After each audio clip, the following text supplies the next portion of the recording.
Good morning, welcome. This is Professor Pronte, and in today's video we're here to talk about elasticity.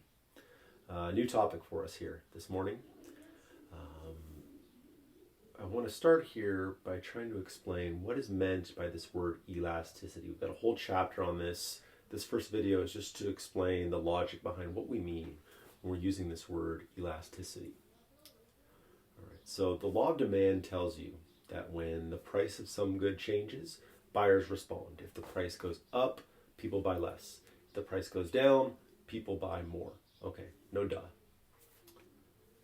With elasticity, we go further than that though, right? Different products exhibit or show to us different responsiveness in terms of price changes, right? There's certain things where if the price goes up for this good, people might buy a little bit less, but it could be the sort of thing that they're going to continue to buy at a similar rate.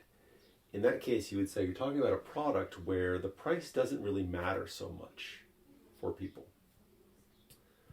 If you flip that around, there's other products where if something goes up in price, then buyers dramatically decrease the amount that they're going to buy. They buy significantly less of the good. So in those cases, the price matters a lot to people. So with elasticity, right, and price elasticity of demand in particular, what we're trying to do is to understand which sort of scenario are we talking about for a particular product and situation, right? Is it the case that price matters a lot to people, or the case where people are pretty dialed in and they're going to continue to buy a similar amount of the good regardless of the price? Okay. So this is kind of a tricky thing to explain. What's really great about elasticity is that with just one number, we can show just how much price matters to buyers. All right. In the next video, I'm going to show you guys how to estimate this numerically. But for now, what we're just trying to do is understand the logic behind it.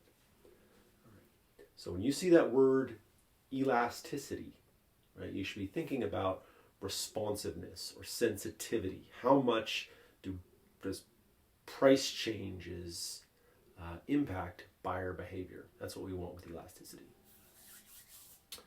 Those two cases that we talked about a moment ago, where price matters a lot and price doesn't matter very much, we have particular terminology that we use for this. In the case where people are really sensitive to price changes, the price goes down, they buy way more of the good. Right? That's a situation where you would call it elastic demand. Elastic demand. The other scenario, something that is a necessary good for people, that they view as essential, or something of this nature, where when the price goes up, they're going to buy basically the same amount. In that case, where the price doesn't really matter as much to people, you call the demand inelastic. Inelastic demand. And so in the next video then, I'll show you guys how we can determine whether or not a product is showing us elastic or inelastic demand. All right, guys, see you in the next one. Bye now.